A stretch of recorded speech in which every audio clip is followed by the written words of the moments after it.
कहते हैं जब किस्मत से मुलाकात होती है तो दिलों की बीच की दूरियां खुद ब खुद मिट जाती है। आज की कहानी भी कुछ ऐसी ही है। बरसात की एक रात, एक खूबसूरत लड़की और एक लड़का जिससे पहली नज़र में ही प्यार हो गया था। वो लड़की किसी परी से कम नहीं लग रही थी। उसकी भीगी जुल्फे, चेहरा और मासूमियत ने एक अनजानी दास्तां को जन्म दिया। क्या बारिश की एक रात दो दिलों को हमेशा के लिए जोड़ देगी? चलिए जानते हैं इस रोमांटिक सफ़र की शुरुआत को।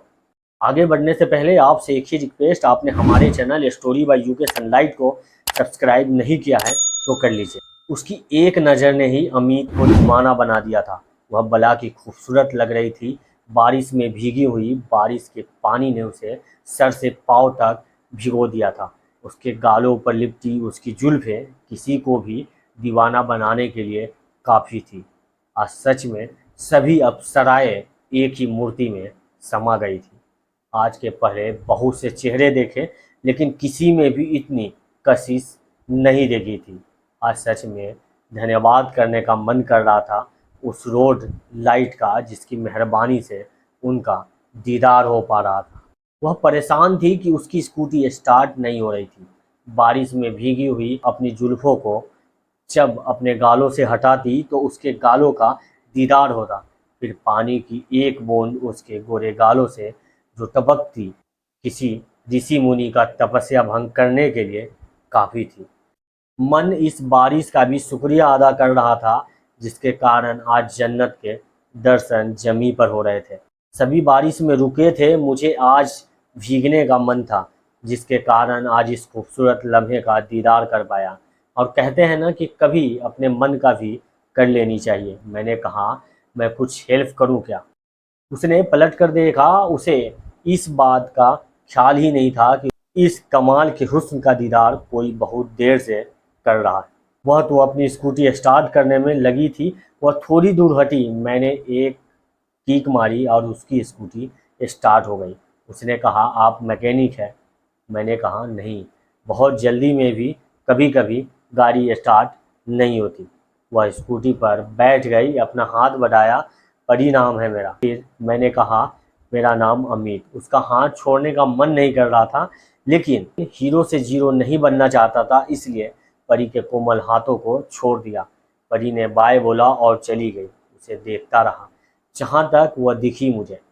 मेरी आंखों से नींद गायब थी। बस यही सोच रहा था कि इस परी से ऐसे क्या फिर मिलूंगा कभी दोबारा? दीदार होंगे या नहीं, उस खूबसूरत गुलाबी चेहरे के उन मुलायम हाथों का स्पर्श कभी होगा या नहीं? लेकिन फिर एक दिन एक मैरिज पार्टी में सभी अपनी मस्ती में थे। कुछ बच्चे डीजे की धुन पर थिरक रहे थे, कुछ औरतें आपस में हंसी के ठहाके लगा रही थी। मैं भी अपने दोस्त का इंतज़ार कर रहा था जिसके भाई के मैरिज पार्टी में आया था। चूँकि वह किसी को नहीं जानता था, इसलिए यह बोरिंग पार्टी लग रही थी। अमित बहुत देर के बाद होटल से बाहर चला आया। पार्किंग के पास आकर उसे अपने दोस्त रवि को दोबारा फ़ोन किया। अमित वही होटल के बाहर ही टहल रहा था कि कुछ देर बाद एक स्कूटी पर वही खूबसूरत लड़की परी शायद अपनी माँ के साथ अंदर आई और पार्किंग में गाड़ी पार्क करने चली गई। अमित मन में सोचने लगा कि स्कूटी के पीछे बैठी औरत को कहीं देखा है, लेकिन उसे याद नहीं आ रहा था। वह दोनों कुछ देर में गाड़ी पार्क कर कर आ गई। अमित जैसे उनको दोबारा देखा उसे याद आ गया, वह मिसेज रेखा है। दुआ इतनी जल्दी कबूल होती है, कभी सोचा न था। अभी कल ही बारिश में जिसके दीदार हुए थे, जिसको याद करके रात भर करवटें बदलता रहा, वह आज मेरे सामने थी। कल बारिश में जितनी खूबसूरत लग रही थी, उतनी ही आज भी निखार है उनके हुस्न में।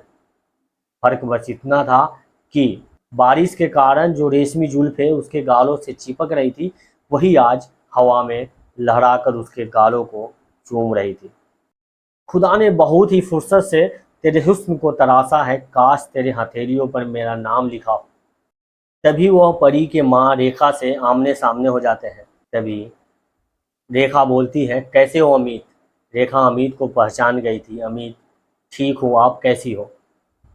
रेखा फिर बोलती है कि ठीक हूँ, किसी का इंतज़ार कर रहे हो क्या? तो अमित ने कहा, रवि का इंतज़ार कर रहा हूँ। रेखा बोलती है तो मिलना, बिना मिले हुए नहीं जाना। रेखा जी ऐसे ही बात कर रही थी जैसे उसको बरसों से जानती है। परी यह सब देख रही थी। परी और अमित ने एक दूसरे को देखा और एक दूसरे से पूछा, कैसे हो अमित? अमित ने बोला, ठीक हो। तभी रेखा बोलती है कि तुम अमित को कैसे जानती हो? तो परी ने बताया कि मैंने बताया तो था, कल रात बारिश में स्कूटी स्टार्ट नहीं हो रही थी तो अमित ने ही तो स्टार्ट किया था। वो अमित था, दोस्त है, रवि का बर्थडे पार्टी में मुलाकात हुई थी। बहुत अच्छा लड़का है, मुझे घर तक छोड़ा था उस दिन। पर ये क्या बात है, आपको 6 महीने पहले जिससे मिली थी वह याद है?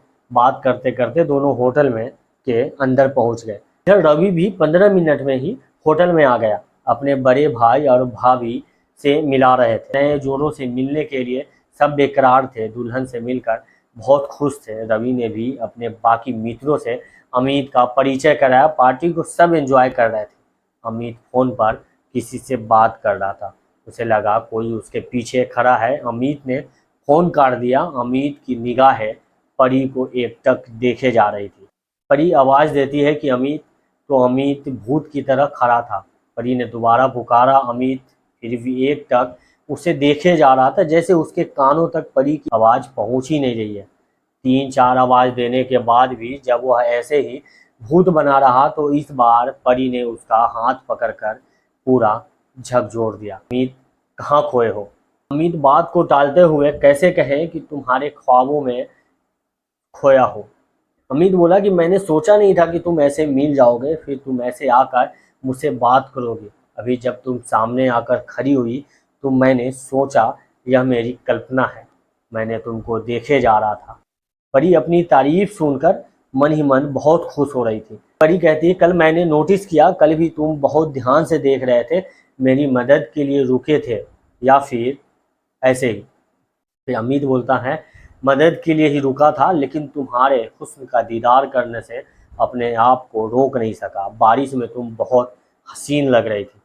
फिर परी बोलती है, मैं बारिश में परेशान थी, आधे घंटे से भीग रही थी और तुम वहाँ मज़े ले रहे थे। झूठा गुस्सा दिखाते हुए बोली, अमित, गलत न समझो, तुम्हारा ध्यान मुझ पर था ही नहीं। तभी अमित बोलता है कि रात भर तुमको ही याद करता रहा। दोनों अपनी बातों में इतने खो गए थे कि उनको किसी का ध्यान ही नहीं था। परी ने भी अमित को एक बार में ही दिल दे बैठी थी। रेखा जी का फ़ोन आया तो परी चली गई। जाने से पहले दोनों ने एक दूसरे को फ़ोन नंबर लिए, एक और मिलने का वादा भी किया। रेखा की नज़रों से अमित बचकर परी को देखता रहा। पार्टी समाप्ति की ओर थी। लोग एक दूसरे से मिलने के बाद जाने लगे।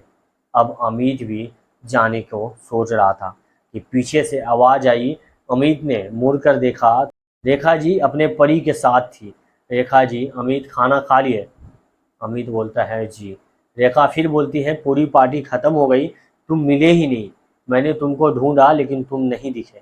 अमित ने कहा, मैं भी मिलना चाहता था लेकिन इतने लोगों में आप नहीं दिख रही थी।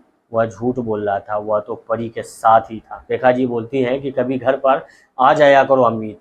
अमित बोलता है, आऊँगा रेखा जी, कल संडे है, कल आओ, मैं कल तुम्हारा इंतज़ार करूँगी। रेखा जी ने अपना नंबर दिया और उसका भी नंबर लिया। अमित और परी के चेहरे पर एक अलग ही मुस्कान थी और कल फिर मिलने के खुशी। अब दोनों के मिलने का सिलसिला शुरू हो गया। कहते हैं, दोस्त इश्क के राज छुपाए नहीं छुपते। दोनों को रिश्तों की खबर रेखा को भी लग गई, मगर होना क्या था, रेखा को तो अमित पहले से ही पसंद था। उसे अपने दामाद के रूप में पाकर आज वह भी बहुत खुश थी। और जब रेखा जी ने भी इस रिश्ते को अपना आशीर्वाद दिया तो ये कहानी प्यार और किस्मत की जीत बन गई। अगर ये कहानी आपको पसंद आई हो तो लाइक, सब्सक्राइब और शेयर जरूर कर लीजिएगा। मिलते हैं अगली वीडियो में, तब तक के लिए अपना ख्याल रखिए।